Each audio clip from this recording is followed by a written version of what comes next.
আমি শান্তি জানৰ পাৰৰ পৰাই শান্তিৰ বতৰা বিলাম আমি শান্তি জানৰ পাৰৰ পৰাই শান্তিৰ বতৰা বিলাম মানুহ গঢ়াৰ পৰ বুকুত সাৱটি লৈ মানুহ গঢ়াৰ পৰ বুকুত সাৱটি লৈ সাধনাৰ মোকো চুমি আগুৱা সাধনাৰ মোকো চুমি আগুৱা আমি শান্তি জানৰ পাৰৰ পৰাই শান্তিৰ বতৰা বিলাম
আজি আমি মহাবিদ্যালয়ৰ জন্মখনৰ এই মুহূৰ্তত প্ৰতিষ্ঠা দিৱসৰ প্ৰথম কাৰ্যসূচী অনুষ্ঠিত কৰিব বিচাৰিছোঁ।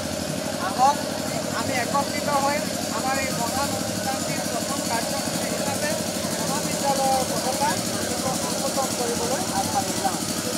আমাৰ মাজত পতাকা উন্মোচনৰ বাবে উপস্থিত আছে মহাবিদ্যালয়ৰ সন্মানীয় পৰিচালনা সমিতিৰ সভাপতি মহোদয় শ্ৰীযুত সুজিত কুমাৰ শৰ্মা ছাৰ।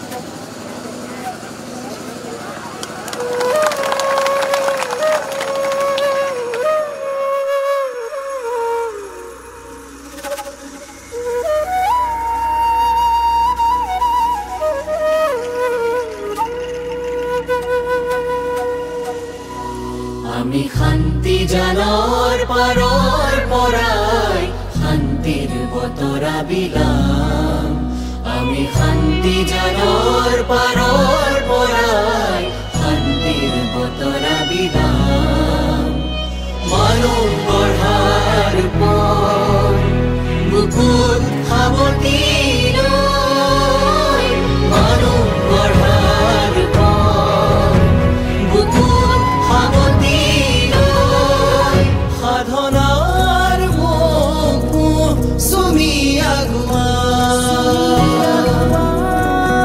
সাধনাৰ মোকো চুমি আগুৱা জানৰ পাৰৰ পৰাই শান্তিৰ বতৰা বিলাম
পালন কৰিবলৈ আগবাঢ়িছোঁ। এই প্ৰতিষ্ঠা দিৱস পালন কৰাৰ আগমুহূৰ্তত প্ৰতিষ্ঠা দিৱস উপলক্ষে মহাবিদ্যালয়ৰ পৰিয়ালৰ সকলোলৈকে মই শুভেচ্ছা জনাইছোঁ। বিজয় উৎসৱ এইকাৰণেই কৈছোঁ, এই ৩৬ বছৰে আমি বহু ল'ৰা ছোৱালীক ইয়াৰ পৰা পাছ কৰি উলিয়াই দিলোঁ, বহু ল'ৰা ছোৱালী ইয়াৰ পৰা ওলাই গ'ল আৰু অসমৰ বিভিন্ন ঠাইত নিজকে সংস্থাপন কৰি বা নিজাববীয়াকৈ নিজক অন্তৰ্ভুক্ত কৰি সংস্থান নিজকে কৰি পেলাই অসমত বা ব্যক্তিগতভাৱে প্ৰতিষ্ঠা লাভ কৰিব পাৰিছে আৰু এই অঞ্চলৰ সুনাম কঢ়িয়াই দিব পাৰিছে। উজ্জ্বল পৰা আছে, এই মোৰ চকুৰ আগত দেখা গৈছে, প্ৰাঞ্জলিহঁতৰ কথা কৈ আছোঁ মই।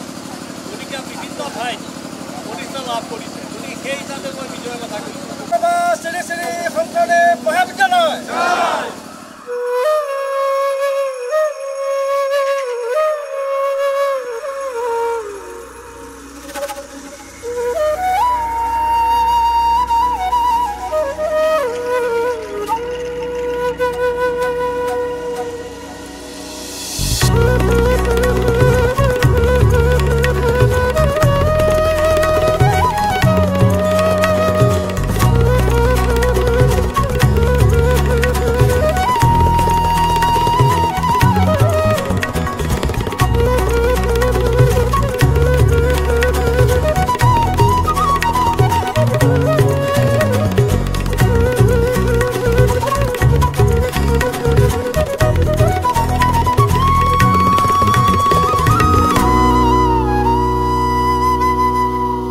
আমি শান্তি জানৰ পাৰৰ পৰাই শান্তিৰ বতৰা বিলাম আমি শান্তি জানৰ পাৰৰ পৰাই শান্তিৰ বতৰা বিলাম মানুহ গঢ়াৰ পৰ বুকুত সাৱটি লৈ মানুহ গঢ়াৰ পৰ বুকুত সাৱটি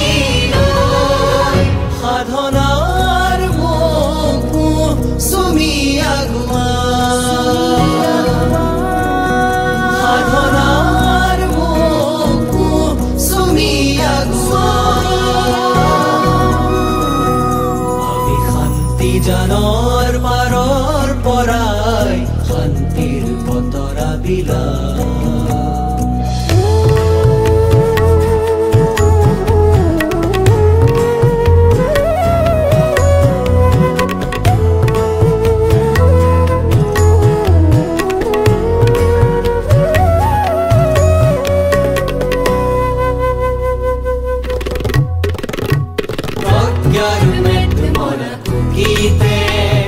জ্ঞানৰ উজ্জ্বলতাই খাবতে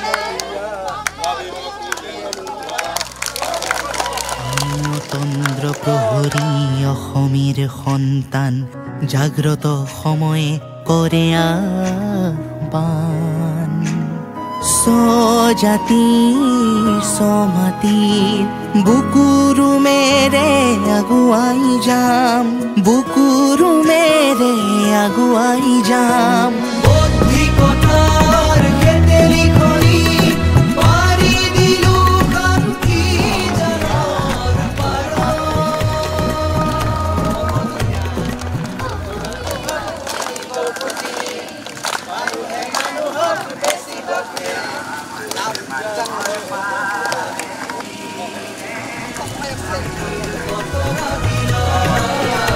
আমি শান্তি জানৰ পাৰৰ পৰাই শান্তিৰ বতৰা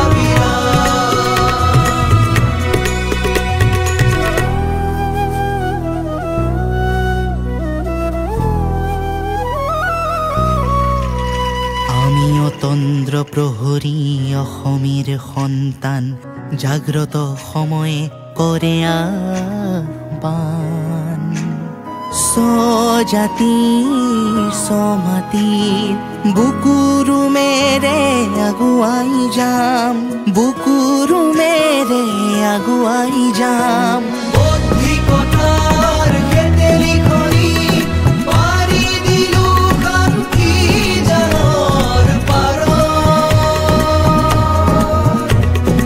অসমীৰ মুখখনি উজ্বলি উঠে নন মণিকাৰ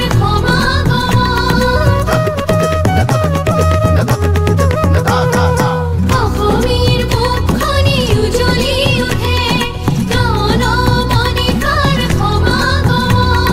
মৰমত জৰিদাৰ মুঠিতান কৰি ধৰ শংকৰ জানৰে না জৰিডাল কোনে যাতে নধৰে জানিবি সদায় জ্যোতি ৰমঙা বন এন্ধাৰ বিনাশী আমি আগুৱা আমি শান্তি জানৰ পাৰৰ পৰাই শান্তিৰ বতৰা বিনা আমি শান্তি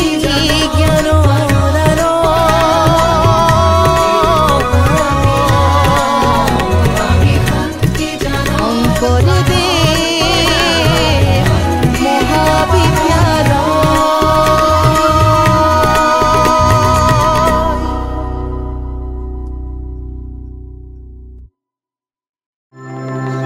কৃষ্ণ কৃষ্ণ শংকৰ গুৰু হৰি ৰাম হৰি ৰাম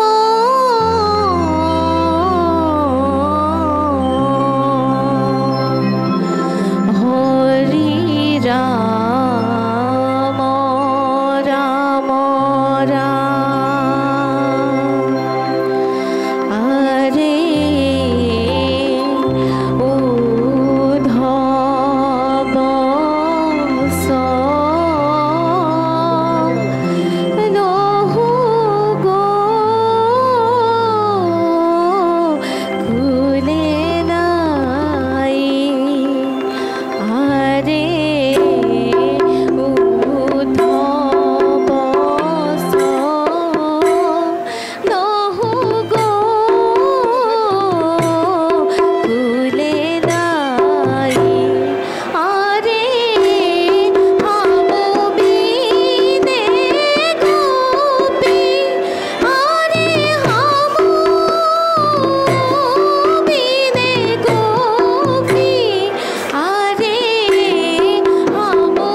আজিৰ প্ৰতিষ্ঠা দিৱসৰ মূল কাৰ্যসূচী মুকলি সভালৈ আগবাঢ়িছোঁ।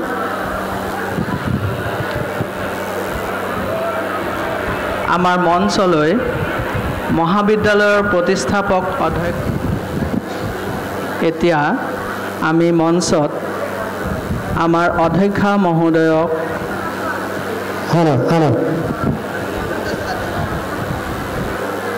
এতিয়া আমাৰ মঞ্চত অধ্যক্ষা মহোদয়ক আমি আহিবলৈ অনুৰোধ জনাইছোঁ। বাইদেৱে আসন গ্ৰহণ কৰক।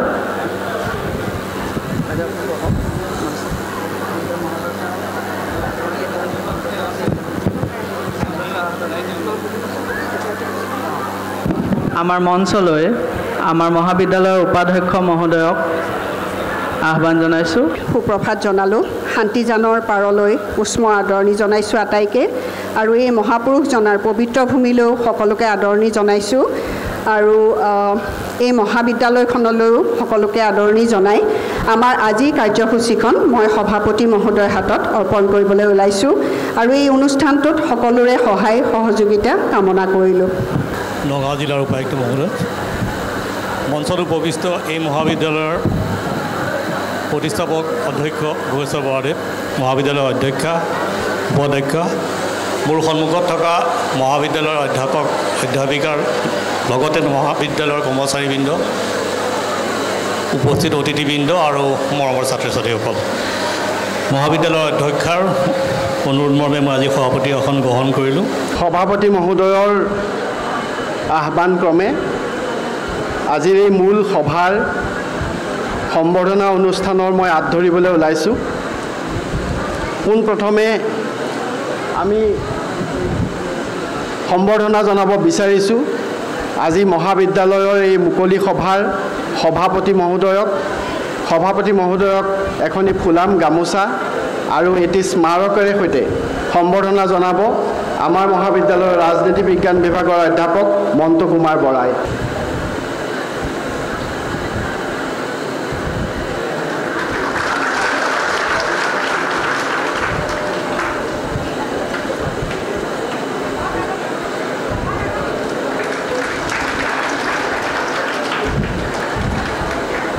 আমাৰ আমন্ত্ৰণ ক্ৰমে আজি আমাৰ এই মুকলি সভাত আহি উপস্থিত হৈছেহি নগাঁও জিলাৰ সন্মানীয়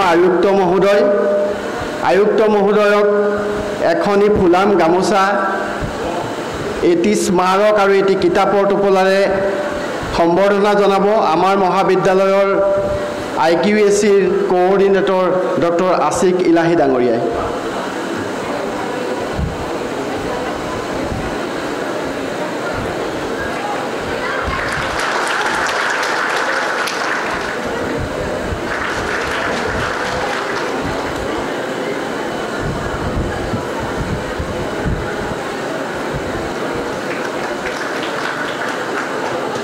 প্ৰতিষ্ঠা কালৰে পৰা মহাবিদ্যালয়খনত অধ্যক্ষৰ আসনত বহি 24টা বছৰে বিনা পাৰিশ্ৰমিকেৰে সেৱা কৰি 2013 বৰ্ষত মহাবিদ্যালয়ৰ পৰা অৱসৰ গ্ৰহণ কৰা শ্ৰদ্ধাৰ ভোগেশ্বৰ বৰা ছাৰ আমাৰ মাজত আছে। ছাৰক সম্বৰ্ধনা জনাব মহাবিদ্যালয়ৰ ৰাজনীতি বিজ্ঞান বিভাগৰ অধ্যাপক ৰূপক কুমাৰ শৰ্মা ডাঙৰীয়াই। তেখেতক এখনি ফুলাম গামোচা, এটি স্মাৰক আৰু এটি কিতাপৰ টোপোলাৰে সম্বৰ্ধনা জনোৱা হৈছে।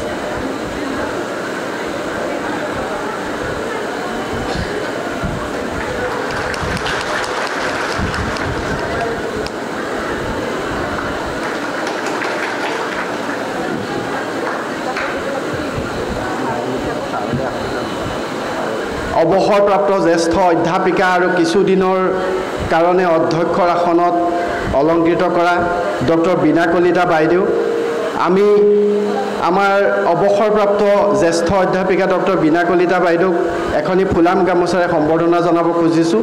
সম্বৰ্ধনা জনাব অসমীয়া বিভাগৰ অধ্যাপিকা ডক্টৰ প্ৰাঞ্জলি মহন্তই।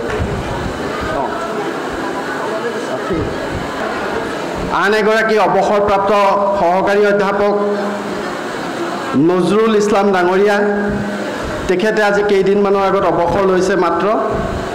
তেখেতক এখনি ফুলাম গামোচাৰে সম্বৰ্ধনা জনাব ডক্টৰ প্ৰাঞ্জলি মহন্তই। আলহাজ আব্দুল খালেক ডাঙৰীয়া, তেখেতক এখনি ফুলাম গামোচাৰে সম্বৰ্ধনা জনাব প্ৰাঞ্জলি মহন্তই।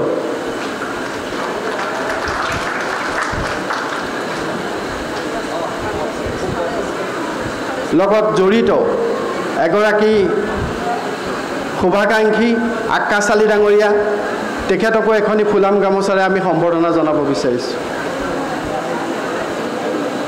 আমি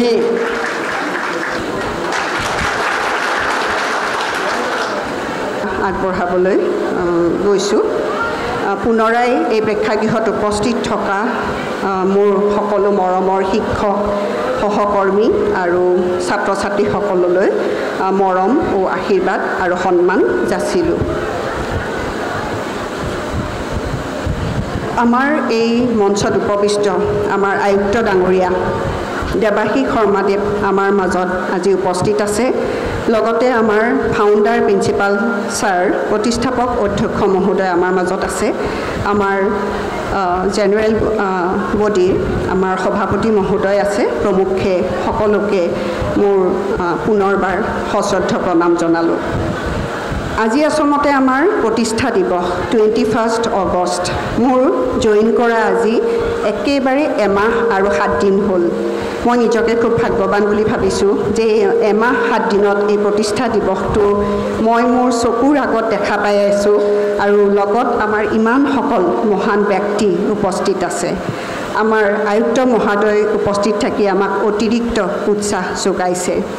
এই পবিত্ৰ ভূমিখন শংকৰদেৱৰ আদৰ্শ, নীতি, দৰ্শন আৰু যি সাংস্কৃতিক পৰিক্ৰমাৰে আমাক দিশ দেখাই আহিছে, সেয়া আগত লৈ নিশ্চয় আমাৰ মহাবিদ্যালয়খন আগুৱাই যাব। এই মুহূৰ্তত মই বিশেষকৈ আমাৰ প্ৰতিষ্ঠাপক অধ্যাপক ভোগেশ্বৰ বৰাদেৱক অশেষ কৃতজ্ঞতা জনাইছোঁ আৰু স্মৰণ কৰিছোঁ। কাৰণ তেখেতৰ দীঘলীয়া সুদৃষ্টি আৰু অশেষ কষ্টৰ ফলত আমি এই মহাবিদ্যালয়ৰ এইখিনি মুহূৰ্ত আমি দেখা পাইছোঁ। গতিকে তেখেতক মই স্মৰণ কৰিছোঁ। আৰু লগতে আমাৰ এই মহাবিদ্যালয়খনত জড়িত যিসকল ব্যক্তি আমাৰ মাজত হয়তো কিছুমান আজি উপস্থিত থাকিব পৰা নাই, যে অকল শিক্ষা গ্ৰহণ কৰিলেই নহ'ব, আমি শিক্ষাৰ লগত নৈতিকতা, সামাজিক মূল্যবোধ আৰু আমাৰ যি সামাজিক দায়বদ্ধতা সেয়াও নিশ্চয় আমি আগুৱাই লৈ যাব লাগিব। মোৰ মৰমৰ প্ৰিয় সহকৰ্মীসকল, আপোনালোকৰ অক্লান্ত পৰিশ্ৰম আৰু মোৰ মৰমৰ বিশেষকৈ মোৰ মৰমৰ ছাত্ৰ ছাত্ৰীসকল, তোমালোকৰ আগ্ৰহ, নিষ্ঠা আৰু তোমালোকৰ যি চিনচিয়াৰিটি সেয়াই নিশ্চয় আমাৰ মহাবিদ্যালয়খনক আগুৱাই লৈ যাব, সেয়া আশা কৰিলোঁ। আৰু আমাৰ মাজত যিহেতু আয়ুক্ত মহোদয় আছে, গতিকে তেওঁ নিশ্চয় আমাক আমাৰ ছাত্ৰ ছাত্ৰীসকলক উদ্দেশ্যি আমাক খুব মনোগ্ৰাহী বক্তৃতা এটা আগবঢ়াব। আৰু আমি ডক্টৰ ভূপেন হাজৰিকাদেৱৰ মানুহে মানুহৰ বাবে ইতিমধ্যে আমি ৰাতিপুৱাৰ পৰা শুনিয়ে আছোঁ, আমি অভ্যাস কৰি আছোঁ। আমি 10 তাৰিখ ছেপ্টেম্বৰৰ 10 তাৰিখে আমি আমাৰ ষ্টেডিয়ামত আমি গাবলৈ যাম। গতিকে সেই মানুহে মানুহৰ বাবেই হাত ধৰি পেলাই কওঁ যে আমি সকলো আহক। মই আপোনালোকক আহ্বান জনাইছোঁ, আমি সকলোৱে হাতে হাত ধৰি আগুৱাই যাওঁ আৰু আমি এই কলেজখন এখন জাকত জিলিকা আধুনিক আৰু অগ্ৰণী শিক্ষানুষ্ঠান ৰূপে পৰিগণিত কৰিব পাৰোঁ। আমাৰ সভাৰ আজিৰ উদ্দেশ্য এইখিনিয়ে আছিল। আৰু এই বক্তব্যৰে মই মোৰ এই চমু বক্তব্যৰ সামৰণি মাৰিছোঁ। জয়টো ভাৰত মাতা, জয় আই অসম, জয়টো বটদ্ৰৱা শ্ৰী শ্ৰী শংকৰদেৱ মহাবিদ্যালয়। ধন্যবাদ। মই মহাবিদ্যালয় অধ্যক্ষ মহোদয় এই পডকাষ্ট উদ্বোধন কৰিবৰ কাৰণে মই নগাঁও জিলাৰ আয়ুক্ত মহোদয়ক অনুৰোধ জনাইছোঁ আৰু হাত ধৰিবলৈ আমাৰ মহাবিদ্যালয়ৰ অধ্যক্ষক অনুৰোধ জনাইছোঁ।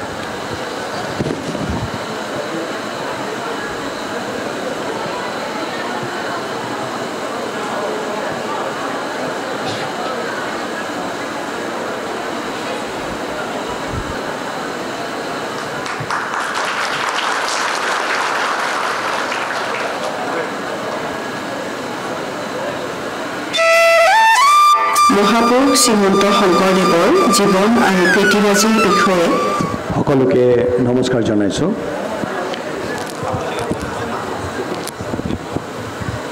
প্ৰতিষ্ঠা দিৱস উদযাপন বটদ্ৰৱা শ্ৰী শ্ৰী শংকৰদেৱ মহাবিদ্যালয় আজি আমাৰ এই সভাত উপস্থিত সকলোলৈকে মই মোৰ আন্তৰিক অভিনন্দন জ্ঞাপন কৰিছোঁ।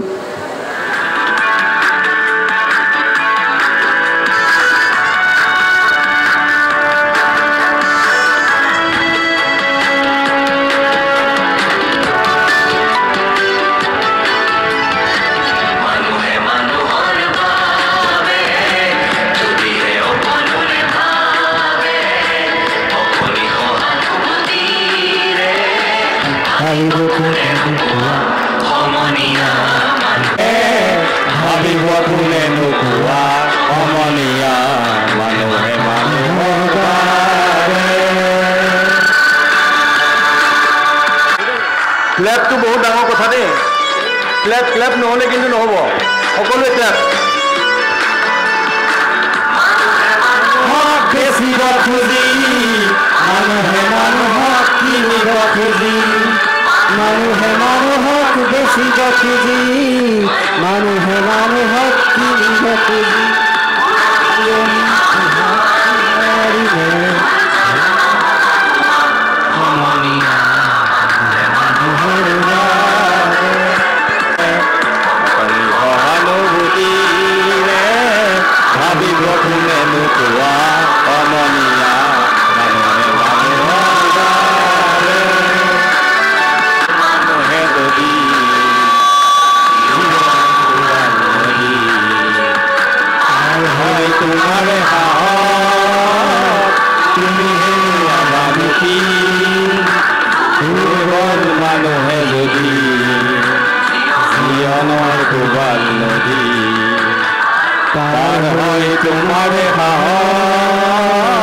তুমি হেৰুৱা মানুহ কি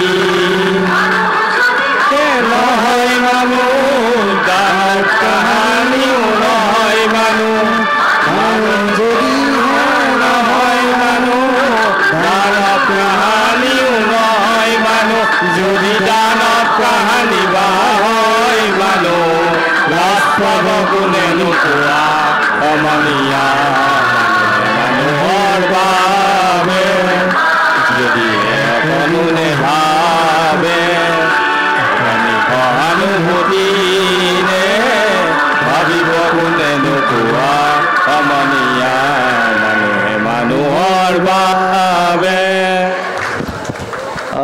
প্ৰেক্টিচ অলপ লাগিব। আমি যোনটো কম্পিটিশ্যন কৰিছোঁ তাত কেটেগৰীটো হৈছে দি লাৰ্জেষ্ট গেদাৰিং ছিংগিং আ song of humanity composed by Dr. Bhupen Hazarika, clapping their hands. যদি হাত তালি আমি নবজাওঁ তেতিয়াহ'লে কিন্তু আমি এই কম্পিটিশ্যনটোত হাৰি যাম। এতিয়া সময় আছে, এইটো প্ৰথম দিনহে। মই অধ্যক্ষ মহোদয়ক মই অনুৰোধ জনাইছোঁ অকণমান যদি প্ৰেক্টিছ কৰাই আৰু হাত চাপৰিটোৰ ওপৰত সকলোৱে যাতে গুৰুত্ব দিয়ে। যি কি নহওক, মোৰ মৰমৰ ছাত্ৰ ছাত্ৰীসকল, মই আজিৰ এই শুভ দিনটোত যেতিয়া মই আপোনালোকৰ অধ্যক্ষ মহোদয়ৰ যেতিয়া মই ৰুমটোলৈ সোমাইছিলোঁ, পোনপ্ৰথমে মোক একাপ খুব সুন্দৰ ৰঙা চাহ দিয়া হৈছিলে। সচৰাচৰ কি হয়, এই ৰঙা চাহ কাপ খালেই গম পোৱা যায় সৰু জীৱনৰ সৰু সৰু বস্তুত যদি আমি গুৰুত্ব দিওঁ বা দিবলৈ যদি শিকোঁ, তেতিয়াহ'লে ডাঙৰ বস্তুবিলাক আমি গুৰুত্ব দিবলৈ আমাৰ উজু হৈ যায়। অত্যন্ত একাপ সুন্দৰ ৰঙা চাহ খাবলৈ পাইছিলোঁ। কিন্তু এই ৰঙা চাহ কাপৰ কথা মই কিয় কৈছোঁ, ৰঙা চাহ কাপ মই খাই থকা অৱস্থাত মই সোঁহাতে চাইছিলোঁ য'ত অধ্যক্ষসকলৰ নাম আছে, তাৰ কাষতে লিখা আছে see the possibility not the problem। য'ত বহি আছোঁ তাৰ সোঁহাতে লিখা আছে see the possibility not the problem। সন্মুখলৈ চাইছোঁ, তাত ৰঙা, নীলা, বগা, ক'লা, হালধীয়া, তাত জীৱনৰ বহুতো কথা কি কৰিব লাগে, কেনেধৰণৰ কৰিব লাগে, বি এনথুচিয়াষ্টিক, বি প্ৰুডেণ্ট, এই গোটেই কথাবোৰ লিখা আছে। আৰু বাওঁপিনে চাইছোঁ এনেকুৱা কাঠৰ কিছুমান ফ্ৰেম বনাই থোৱা আছে আৰু তাত লিখা আছে যে today they will ask you why you are doing it. Tomorrow they will ask you how you have done it. আজি তোমাক সুধিব তুমি এই কামটো কিয় কৰিছা আৰু কাইলৈ তোমাক সুধিব এই কামটো তুমি কেনেকৈ কৰিলা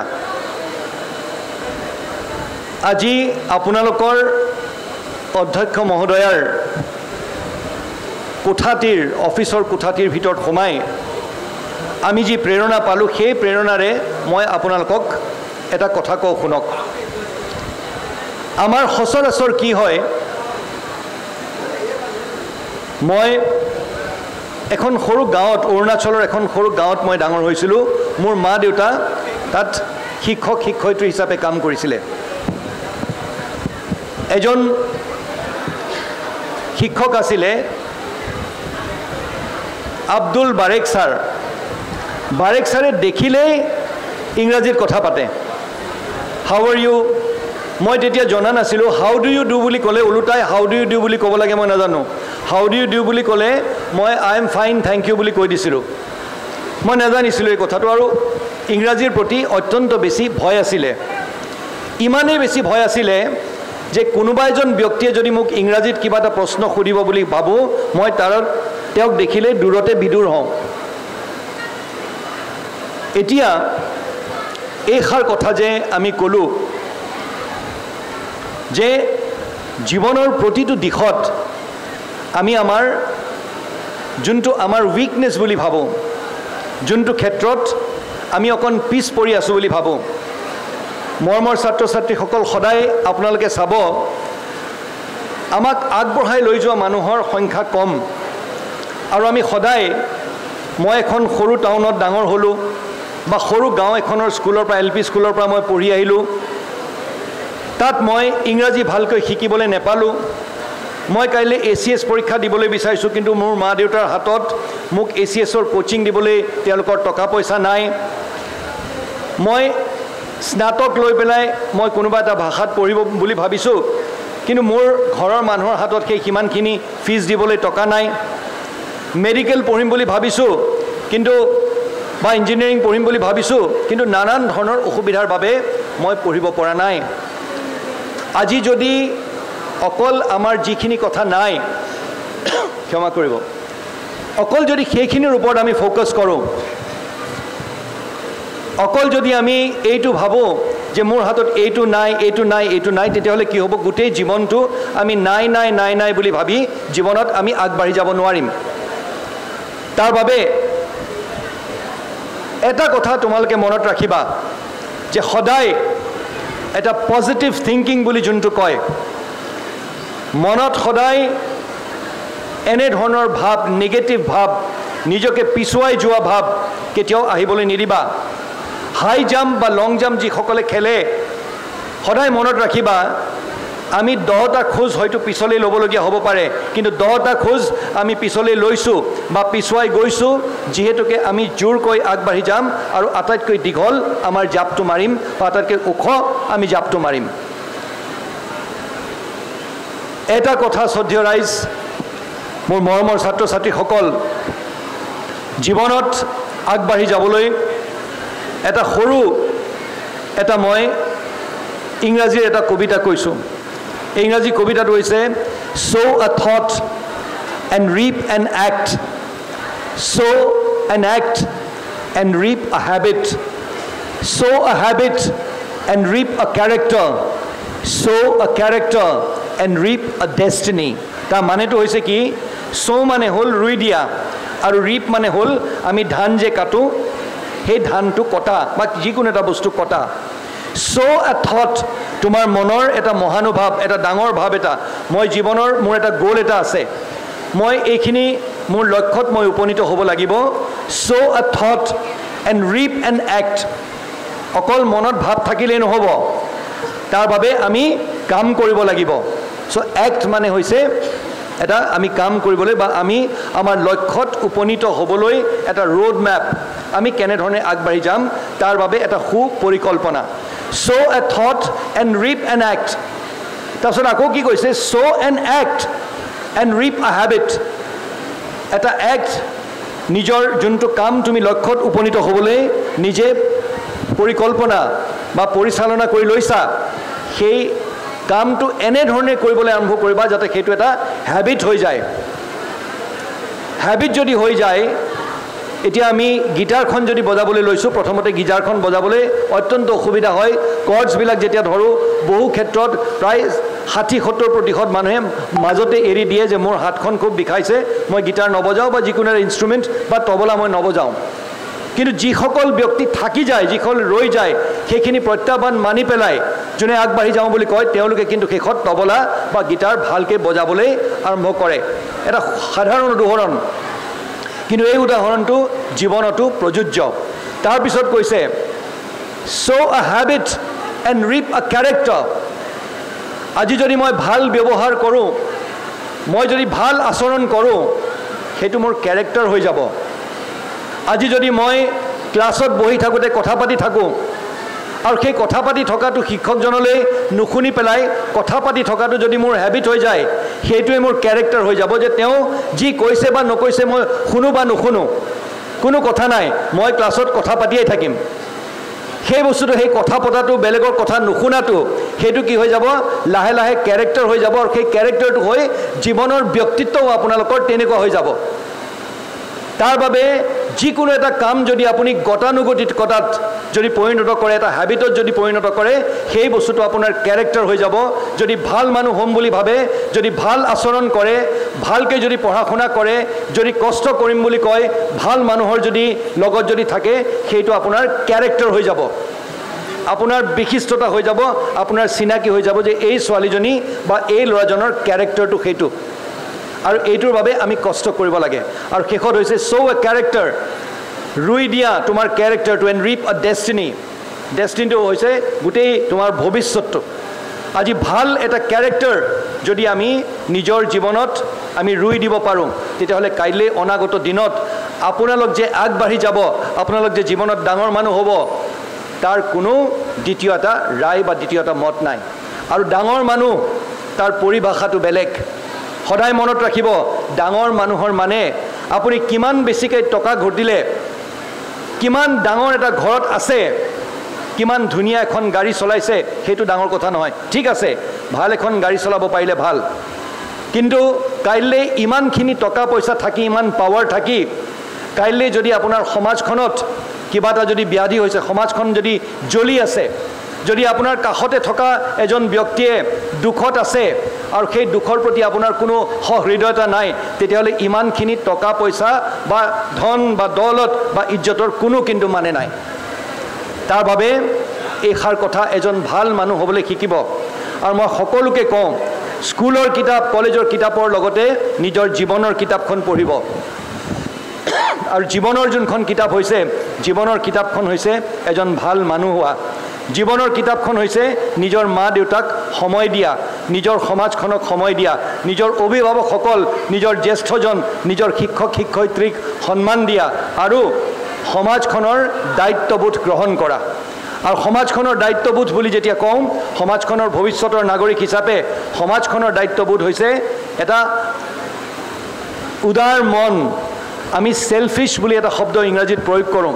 সচৰাচৰ দেখা যায় যে আমি এইটো মোৰ ঘৰ এয়া মোৰ ল'ৰা ছোৱালী এয়া সব মোৰ এই যদি মই যদি ভাৱটোৰে কওঁ মই ভাৱ অলপ দৰকাৰ কিন্তু অকল যদি এই মই ভাৱটোৰে আমি আগবাঢ়ি যাওঁ তেতিয়াহ'লে কিন্তু এই সমাজখন আগবাঢ়ি নাযাব আজি এই শংকৰদেৱ মহাবিদ্যালয়ৰ প্ৰতিগৰাকী ছাত্ৰ ছাত্ৰী মোৰ দৃঢ় বিশ্বাস যে আজি আপোনালোকে এনে ধৰণৰ শিক্ষা পাইছে বা এনে এটি অনুষ্ঠান যোনটো অনুষ্ঠান সমগ্ৰ নগাঁও আমি যাক লৈ বা সমগ্ৰ অসমে যাক লৈ আমি গৌৰৱ কৰিব পাৰোঁ আজি প্ৰতিষ্ঠাপক মহোদয় যিসকল ব্যক্তি নিজৰ বহুখিনি ত্যাগ কৰি আজি এই অনুষ্ঠান ভাগ আজি তেওঁলোকে গঢ়িছে আজি এই অনুষ্ঠান ভাগ গঢ়াৰ ফলত আজি আমি ছাত্ৰ ছাত্ৰীসকলে এনেধৰণে ইয়াত পঢ়া শুনা কৰিবলৈ পাইছোঁ আজিৰ এই দিনটোত আহক আমি সকলোৱে মিলি তেওঁলোকৰ বাবে এটি হাত চাপৰি বজাওঁ ইয়াকে কৈ শ্ৰদ্ধেয় ৰাইজ মোৰ বক্তব্য বেছি দীঘলীয়া নকৰি এই আশাৰে সৈতে যে সৰু কবিতাটি যোনটো মই আপোনালোকক ক'লোঁ আপোনালোকে মনত ৰাখিব আৰু নিজৰ জীৱনত এটা সুন্দৰ কেৰেক্টাৰ এটা সুন্দৰ এটা সেই কেৰেক্টাৰটোৱে যে আপোনাৰ এটা সুন্দৰ ভৱিষ্যত গঢ়িব পাৰে সেই ভৱিষ্যত গঢ়াৰ লক্ষ্যত যাতে আপোনালোকে উপনীত হ'ব পাৰে আজি ভগৱন্তৰ ওচৰত ঈশ্বৰৰ ওচৰত আল্লাহৰ ওচৰত যীশু খ্ৰীষ্টৰ ওচৰত আজি এই মই কামনা কৰিছোঁ আজি আপোনালোক সকলোকে নতুন প্ৰজন্মক দেখি ইমান সুন্দৰকৈ মই সোমাই আহোঁতে আপোনালোকে মানুহে মানুহৰ বাবে গাইছে তাৰ বাবে মই আয়োজকসকলক অধ্যক্ষ মহোদয়াক শিক্ষক শিক্ষয়িত্ৰীসকলক ছাত্ৰ ছাত্ৰীসকলক মই মোৰ আন্তৰিক ধন্যবাদ জ্ঞাপন কৰিছোঁ অনুষ্ঠানটিৰ উত্তৰ কামনা কৰিছোঁ আপোনালোক সকলোৰে এটি উজ্জ্বল ভৱিষ্যতৰ কামনা কৰি মই মোৰ বক্তব্য ইয়াতে সামৰণি মাৰিছোঁ ধন্যবাদ নগাঁও জিলাৰ আয়ুক্ত শ্ৰীযুত দেৱশীষ শৰ্মাদেৱলৈ মহাবিদ্যালয়ৰ তৰফৰ পৰা ধন্যবাদ জ্ঞাপন কৰিলোঁ তেখেতৰ সাৰুৱা আৰু উদগনিমূলক ভাষণে এই মহাবিদ্যালয়ৰ ছাত্ৰ ছাত্ৰীসকলক উপকৃত কৰিব আৰু আগন্তুক দিনত তেখেতসকলে নিজকে প্ৰতিষ্ঠা কৰিব পাৰিব বুলি মই আশা ৰাখিলোঁ আৰু ইয়াৰ লগতে শ্ৰীযুত দেৱশীষ শৰ্মাদেৱৰ মই সুস্বাস্থ্য কামনা কৰিছোঁ এই আলোচনীখন উন্মোচন হ'ব এতিয়া এই আলোচনীখন উন্মোচন কৰিবৰ কাৰণে মহাবিদ্যালয়ৰ প্ৰতিষ্ঠাপক অধ্যক্ষ শ্ৰীযুত ভোগেশ্বৰ বৰদেৱক মই অনুৰোধ জনাইছোঁ বহুতো সমল লৈ আশা সুধীয়া প্ৰচেষ্টাৰ অন্তত আমাৰ আজি মেগাজিনখন বা আমাৰ মহাবিদ্যালয়ৰ আলোচনীখন উন্মোচন কৰিবলৈ গৈ আছোঁ গতিকে আমাৰ মাজত তোমালোকৰ কিমান ভাগ্য ভাল চোৱাচোন যে আমাৰ মাজত এই মহাবিদ্যালয়খন স্থাপন কৰা প্ৰতিষ্ঠাপক অধ্যক্ষ মহোদয় আছে গতিকে আমাৰ খুব সৌভাগ্য যে তেখেতে এই বয়সতো প্ৰথমতে কয় অকণমান যে মোৰ গাটো ভাল নহয় যাব পাৰিম জানো এনেকুৱা ধৰণৰ কিছুমান অজুহাত দেখুৱাই কিন্তু তাৰপিছত একদম সময়ত আহি উপস্থিত হয় গতিকে মই পুনৰবাৰ আমাৰ প্ৰতিষ্ঠাপক অধ্যক্ষ মহোদয়ক ধন্যবাদ জনাইছোঁ যে তেখেতে একদম সময়মতে আহি পেলাই উপস্থিত হৈছে আৰু আমাৰ সকলোবোৰ কাৰ্যসূচী নিয়াৰিকৈ পালন কৰিছে গতিকে আমাৰ প্ৰতিষ্ঠাপক অধ্যাপক আৰু লগতে মই সমূহ শিক্ষকক মোৰ সহকৰ্মীসকলক অফিচ সহিতে সকলোকে মঞ্চত বিচাৰিছোঁ আমি আমাৰ মেগাজিনখন উন্মোচন কৰিবলৈ আগবাঢ়িম এতিয়া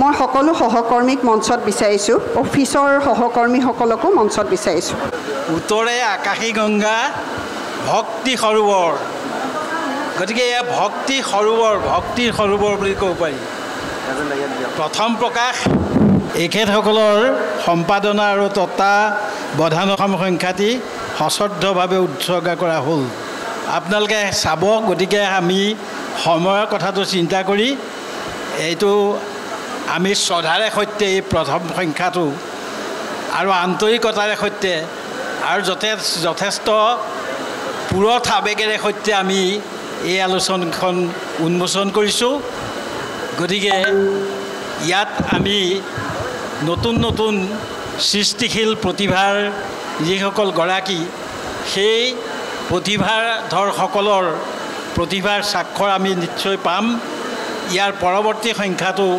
তেনেধৰণৰ স্বাক্ষৰ পাম আৰু এই ক্ষেত্ৰত মহাবিদ্যালয়ৰ অধ্যক্ষা মহোদয়াকে প্ৰমুখ কৰি গোটেই মহাবিদ্যালয়ৰ সমাজ সক্ৰিয়ভাৱে জড়িত থাকি আমাৰ এই মুখপত্ৰ ভাগখন উন্মোচন কৰা বুলি ঘোষণা কৰিছোঁ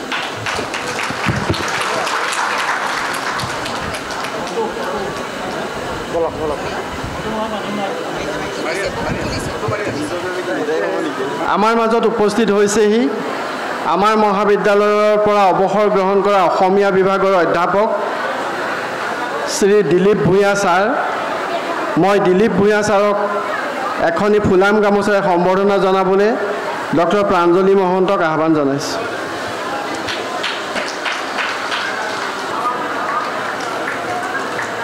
মাজত খন্তেক পিছতে উপস্থিত হ'ব অসম বিধানসভাৰ নগাঁও সমষ্টিৰ বিধায়ক শ্ৰীযুত ৰূপক শৰ্মা দেৱ তেখেত হয়তো আহি আছে গতিকে ছাত্ৰ ছাত্ৰী আৰু সকলক কিছু ধৈৰ্যৰে এই সভাত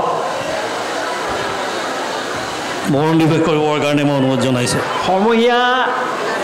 সমূহৰ যেতিয়া কিবা এটা বিষয়ত ৰাপ জন্মে এটা আগ্ৰহ জন্মে আৰু সমূহ যেতিয়া একগোট হৈ কিবা এটা কাম কৰাৰ কথা কল্পনা কৰা হয় তেতিয়া আমি দেখিছোঁ যে তেনেকুৱা কামবিলাক বাস্তৱিকতে সফল হয়। এতিয়া বটদ্ৰৱা শংকৰদেৱ মহাবিদ্যালয়ৰ প্ৰতিষ্ঠা কালৰ কথা বিচাৰিলে বা আমি ক'বলৈ গ'লে বহুত দীঘলীয়া ইতিহাস হয়।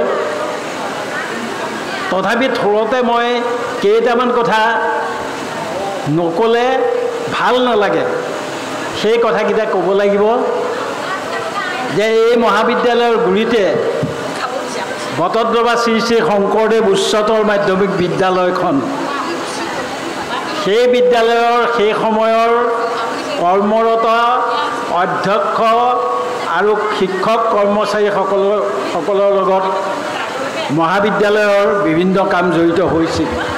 সেইসকল লোক ইয়াত জড়িত হৈছিল আৰু তাৰ পাছত শ্ৰী শ্ৰী বটদ্ৰৱা থান পৰিচালনা সমিতি, শ্ৰী শ্ৰী বটদ্ৰৱা থান পৰিচালনা সমিতিৰ সেই সময়ৰ সভাপতি আছিল পূৰ্ণচন্দ্ৰ দেৱ গোস্বামী আৰু এগৰাকী সভাপতি আছিল সোমেশ্বৰ দেৱ মহন্ত। আৰু তেতিয়া আমি তাৰ কাৰ্যনিৰ্বাহকৰ সদস্য আছিলোঁ। এই পৰিচালনা সমিতিৰ সম্পাদক আছিল ডক্টৰ নয়ন কলিতা। ডক্টৰ নয়ন কলিতা এতিয়াও আছে। ডক্টৰ নয়ন কলিতাৰ যি উদাৰ চিত্ৰ আৰু মহাবিদ্যালয় এখনৰ কাৰণে বিশ্ববিদ্যালয়ৰ যি অৰ্ডিনেন্স অধ্যাদেশ, সেই অধ্যাদেশৰ অনুসৰি যিবোৰ চৰ্ত আছে, সেই চৰ্তবিলাকৰ ভিতৰত অন্যতম চৰ্ত আছিল যে 1 লাখ টকাৰ ৰিজাৰ্ভ ফাণ্ড এটা লাগে। এই 1 লাখ টকাৰ ৰিজাৰ্ভ ফাণ্ডটো বটদ্ৰৱা থান পৰিচালনা সমিতিয়ে বটদ্ৰৱাত শংকৰদেৱৰ নামত প্ৰতিষ্ঠা কৰিবলৈ ওলোৱা মহাবিদ্যালয়খনলৈ 2টা কিস্তি কৰি প্ৰথমতে 30,000 আৰু দ্বিতীয় কিস্তিত 70,000 টকা আগবঢ়াই আমাৰ যিটো স্থায়ী পুঁজি, ন্যূনতম স্থায়ী পুঁজি, সেই স্থায়ী পুঁজিটো গঢ়াত সহায় কৰিছিল। আৰু সেই স্থায়ী পুঁজিটোৰ ধন এতিয়াও আমাৰ স্থায়ী পুঁজিত জমা আছে। এতিয়াও আজিও ৰিজাৰ্ভ ফাণ্ড এটা আমাৰ কলেজত এতিয়াও আছে। সেই ৰিজাৰ্ভ ফাণ্ডৰ 1 লাখ টকাৰ ওপৰত যিটো পইচা পোৱা যায়, সেই পইচাটো মাজে মাজে আনি খৰচ কৰা হৈছে। সাধাৰণতে আগতে 6 বছৰৰ মূৰে মূৰে পইচাটো মেচিয়ৰ হয় টকাটো, আৰু তেতিয়া আমি 20,000, 30,000, 40,000 কিবা এটা টকা পাওঁ। আৰু সেই টকাবিলাক আমাৰ দিনত আমি আকৌ কলেজৰ কামতে লগাইছোঁ। মুঠতে সেই স্থায়ী পুঁজিটো ৰাইজৰ। তাৰপাছত বৰদোৱাৰ যিসকল সৰ্বসাধাৰণ মানুহ, কৃষক, হালোৱা, সজোৱা, বনোৱা, তাৰ ভিতৰতে শিক্ষকসকলো পৰিব, বহু অঞ্চলৰ শিক্ষকসকলো পৰিব। সেইসকলে প্ৰত্যেকেই গা খাটি দিব নোৱাৰিব পাৰে, কিন্তু তেখেতসকলৰ আগ্ৰহ আৰু অনুকম্পা, তেখেতসকলৰ সহায় আৰু সহযোগ, এইবিলাক আমাৰ জীৱনত শিলৰ ৰেখাৰ দৰে আছে আৰু সেইবোৰ সদায় মনত থাকিব। তেখেতসকলক আমি কৃতজ্ঞতা নজনাই উপায় নাই। তাৰ ভিতৰত লেখৰ কিছুমান মানুহ, সেইসকল লোক এতিয়া ইয়াত নাই। শ্ৰীযুত পোনা হাজৰিকা আমাৰ সমিতিৰ, তেওঁ প্ৰতিষ্ঠা কালৰ পৰা ধন ভঁৰালী আছিল। পোনা হাজৰিকাই সৰু সৰু কিন্তু গুৰুত্বপূৰ্ণ, লিটিল বাট ইম্পৰ্টেণ্ট, এখন কলেজৰ কাৰণে সৰু সৰু যিবোৰ বস্তুৰ প্ৰয়োজন, যিবোৰ জৰুৰী, সেইবিলাকৰ যোগানত কেতিয়াও কাৰ্পণ্য কৰা নাছিল। আমাৰ মহাবিদ্যালয়ৰ বিভিন্ন ব্যক্তিয়ে দান বৰঙণি আগবঢ়াইছে, এইবোৰ ৰেকৰ্ডত এতিয়াও পোৱা যাব বিচাৰিলে। আমি প্ৰাথমিক অৱস্থাত এই মহাবিদ্যালয়ে RCC ঘৰৰ যিটো আঁচনি কৰিছিলোঁ, সেই আঁচনি ঘৰৰ প্ৰতিটো খুঁটাৰ বিপৰীতে 1500 টকা আমাৰ কলেজ কমিটিয়ে ঠিক কৰিছিল আৰু তেনেকৈ 1500 টকা দিয়া যথেষ্ট ব্যক্তি সেইসকলৰ ৰেকৰ্ড আছে আমাৰ মহাবিদ্যালয়ত। তাৰোপৰি অতিৰিক্তভাৱে আমি বটদ্ৰৱা অঞ্চলৰ বজাৰ, সেই সময়ৰ বজাৰ, শান্তিজান বজাৰ, কদমণি বজাৰ, বালিসত্ৰ, ডুমডুমীয়া বালিসত্ৰ বজাৰ, এই বজাৰবিলাকৰ পৰাও আমি একোটা সাহায্য, আৰ্থিক সাহায্য সেই সময়ত পাইছিলোঁ। কিমান পাইছিলোঁ সেইবোৰ চব ৰেকৰ্ডত আছে। সেইবোৰ এতিয়া মোক মনত পেলাই ক'বলৈ ক'লে মোৰ মনত নপৰে। যি কি নহওক, এই গোটেই বস্তুবিলাক আমি পোৱা যিখিনি সুযোগ আৰু সুবিধা, সেই সুযোগ আৰু সুবিধাক আমি যথোপযুক্তভাৱে ব্যৱহাৰ কৰিবলৈ এটা সিদ্ধান্ত কৰিছিলোঁ আৰু সেইমতে ব্যৱহাৰ কৰা হৈছিল। আমি প্ৰথম ক্লাছ খুলিছিলোঁ 21 আগষ্ট তাৰিখৰ পৰাই আমাৰ ক্লাছ হৈছিল।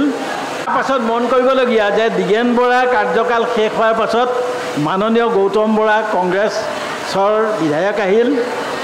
গতিকে তাৰ পৰৱৰ্তী কালছোৱাত 2013 চনত যেতিয়া মই ৰিটায়াৰ হৈছোঁ, তাৰপাছত আকৌ 6-7 বছৰমানৰ কাৰণে সভাপতি মুকুট যে আমি যিটো ষ্টাফ পাইছিলোঁ, এতিয়াও সেই ষ্টাফৰ ভালেমান ব্যক্তি আছে ফাৰ্ষ্ট ক্লাছ পোৱা, কোৱালিফাইড ল'ৰা, প্ৰাঞ্জলি এনেধৰণে কোৱালিফাইড কিছুমান জেনাৰাছ। এতিয়া আজিৰ যুগত কিন্তু এইটো কথা ভাবিব নোৱাৰি যে 10,000 টকালৈ, 15,000 টকালৈ এতিয়া মানুহ চলিব নোৱাৰে, থাকিব নোৱাৰে। কিন্তু এটা সময়ত সেইসকলৰ ওচৰত আমাৰ কৃতজ্ঞতা, ব্যক্তিগতভাৱে মোৰ কৃতজ্ঞতাটো সদায় আছে। তেওঁলোক মোৰ বাবে চিৰনমস্য। তেওঁলোকে এতিয়াও মোক বহুত কথা ধেমালিত কয় আৰু বহুত তেওঁলোকৰ আশা পূৰণ কৰিব নোৱাৰোঁ বুলিও কয়। আৰু তেতিয়া তেওঁলোককো মই উত্তৰটো দিওঁ যে তোমালোকে মোৰ যিহেতু আশা পূৰণ কৰিলা, বৰদোৱাত কলেজ হ'ল, গতিকে তোমালোক তাতেই সন্তুষ্ট থকা ভাল। এনেধৰণে কথাবোৰ, কলেজৰ কথা এইবিলাক ক'লে মনত মানে আহিয়ে থাকে। আৰু আহোঁতে তোমালোকে কোনোবাই যদি আমনি পোৱা, আমনি পালে কৈ দিবা বোলে ছাৰ আৰু নুশুনো আৰু, এনেকৈ কৈ দিবা। বা যি নহওক, তেনেধৰণেই বছৰৰ পাছত বছৰ বাগৰিল। বিশ্ববিদ্যালয়ৰ পৰা আমি প্ৰয়োজনীয় যিবিলাক অন্তৰ্ভুক্তি আৰু অনুমোদন, অসম চৰকাৰৰ পৰা অনুমোদন, বিশ্ববিদ্যালয়ৰ পৰা অন্তৰ্ভুক্তি, যেনে প্ৰথমতে পাৰ্মিশ্যন বিশ্ববিদ্যালয়ে দিলে, পাৰ্মিশ্যন কনকাৰেঞ্চ চৰকাৰে দিলে। প্ৰথমে মতে পাৰ্ট 1 পাৰ্মিশ্যন বিশ্ববিদ্যালয়ে দিলে, তাৰপাছত পাৰ্ট 1ৰ কনকাৰেঞ্চ দিলে, তাৰপাছত পাৰ্ট 2 কনকাৰেঞ্চ বিশ্ববিদ্যালয়ে দিলে, তাৰপাছত আকৌ অসম চৰকাৰে পাৰ্ট 2 কনকাৰেঞ্চ দিলে। তাৰপাছত মেজৰ পাঠ্যক্ৰম যিবোৰ হ'ল, খোলা হ'ল, সেইবিলাকৰ সেইদৰে পাৰ্মিশ্যন আৰু কনকাৰেঞ্চ, এইটো এটা বিশ্ববিদ্যালয়ৰ নীতি, অসম চৰকাৰৰ নীতিমতে এতিয়াও সেইবোৰ হৈ আছে। এতিয়াও হয়তো নতুন কেইটামান বিষয়ত সেই প্ৰক্ৰিয়া অব্যাহত আছে, হয়তো শেষ হোৱা নাই। গতিকে ইয়াৰ যাত্ৰা অবিৰত, ইয়াৰ কৰ্মও অবিৰত, আৰু এই যাত্ৰা সদায়ে যাত্ৰা চলি থাকিব যেতিয়ালৈকে ইয়াত মানুহ থাকিব। এতিয়া যিসকল আছে, ছাত্ৰ ছাত্ৰীসকলকে প্ৰমুখ্য কৰি, অধ্যক্ষকে কেন্দ্ৰ কৰি এই সকলোবিলাক মানুহ, এতিয়া আজি ভূপেন হাজৰিকা গান এটাই গাইছে, সেইটো গানৰ তাৎপৰ্য আছে। ইয়াত যিসকল আছে ছাত্ৰ ছাত্ৰীসকল, ইয়াত যিসকল আছে অধ্যাপক অধ্যাপিকাসকল, ইয়াত যিগৰাকী আছে অধ্যক্ষ বা অধ্যক্ষা, আৰু ইয়াত যিসকল কৰ্মৰত অফিচৰ মানুহ আছে, এই সকলোবিলাক আচলতে মানুহ। মই মানুহ বুলি তেওঁলোকক গণ্য কৰোঁ। অন্য সন্মান মই তেওঁলোকক দিব নোৱাৰোঁ, কিন্তু মানুহ, এই সন্মানটো মই তেওঁলোকক দিব পাৰোঁ। ছাত্ৰ ছাত্ৰীসকলকো মই মানুহ বুলি ভাবোঁ। এতিয়া কথা হ'ল আমি যি মহান উদ্দেশ্য আগত ৰাখি বৰদোৱাত কলেজ পাতিছিলোঁ তাৰ মূল কথাটো হ'ল the institution in the hallowed memory of Srimanta Sankardev. Srimanta শংকৰদেৱৰ বিষয়ে নজনা কোন মানুহ আছে? চবেই জানে, কম হওক বেছি হওক। এই শ্ৰীমন্ত শংকৰদেৱৰ জন্ম বটদ্ৰৱা আৰু ইয়াত কোৱা হয় জয় জয় বটদ্ৰৱা বৈকুণ্ঠ দূতয় সেই থানে নিজ গুৰু ভৈলন্ত উদয়। যে বৰদোৱাৰ জয় বৰদোৱাৰ জয় দ্বিতীয় বৈকুণ্ঠ বুলি কোৱা হয়। গতিকে আমি 90-99 চনত আমি তেতিয়া ডেকা, চেঙাল ডেকা আমি, তেতিয়া আমাৰ মনত আমি য'তেই গোট খাওঁ আমাৰ শিক্ষকসকল বা অনা শিক্ষকসকলৰ মাজতো এনেকুৱা হয়, এই শংকৰদেৱৰ জন্মস্থান হ'লে কি হ'ব, ইয়াত উচ্চ শিক্ষাৰ অনুষ্ঠান এটাই নাই। এই যে উচ্চ শিক্ষাৰ অনুষ্ঠান এটাই নাই, এই অনুভৱটো, সেই অনুভৱটোৱে আচলতে মূলধন। লাহে লাহে সেই কথাবিলাক অকণমান সমাজৰ বহল সমাজ, সেই বহল সমাজলৈ ওলাই গ'ল। আৰু বহল সমাজলৈ যোৱাৰ পাছতে MLA কাণত পৰিল, MLA বিধায়ক তেতিয়া দ্বিগেন বৰাৰ কাণত পৰিল। দ্বিগেন বৰাৰ কাৰণেতো এনেকুৱা যে এনেকুৱা তেওঁ মানে দুঃসাহসিক আছিল, তেওঁৰ কাৰণে নোহোৱা কথাই নাই, চব হ'বই, হ'ব লাগে, কলেজ লাগে, ঠিক আছে ক'লে। গতিকে হ'বই লাগে বুলি কৈ কামত লাগিয়ে গ'ল। ইটোৰ পাছত সিটো নতুন সমিতি পাতিলে। আগত সমিতি আছিলে কিন্তু বৰ কাৰ্যক্ষম নাছিলে। গতিকে নতুন সমিতি পাতিলে আৰু নতুন সমিতি পাতি পেলাই পিঠিত হাত চপৰিয়াই পেলাই ময়ে ছেক্ৰেটেৰী হ'ব লাগে। মই তেতিয়া subject teacher Bordowa higher secondary. মোৰ পিঠিত হাত চপৰিয়াই বোলে এওঁ ছেক্ৰেটেৰী হ'ব লাগে। এই ছেক্ৰেটেৰী পাতিলে আৰু ছেক্ৰেটেৰী পতাৰ এমাহমানৰ পাছতে আকৌ অধ্যক্ষৰ দায়িত্বও দিলে। আৰু লগে লগে একে তপতে ক্লাছ খুলিবলৈ ফৰ্ম চৰ্ম আনি দিলেই। কিন্তু ইফালে আমি বিশ্ববিদ্যালয়ৰ লগতো যোগাযোগ কৰা নাই, ক'তো মানে আগঘূৰি হেৰি কৰাই নাই। তাৰপিছত বিশ্ববিদ্যালয়ত যেতিয়া যোগাযোগ কৰিছোঁ তেতিয়া ক'লে যে আপোনালোকে অলপ ধৈৰ্য ধৰক, ডিগ্ৰী কলেজ এখন পাতিবলৈ গৈছে, গতিকে প্ৰস্পেক্টাছ এখন লৈ যাওক আৰু প্ৰস্পেক্টাছত থকা যিবোৰ চৰ্ত সেইবোৰ পূৰণ কৰি আহক, আবেদন দিয়ক। গতিকে সেই প্ৰক্ৰিয়াটো আমি কৰিবলগীয়া হ'ল।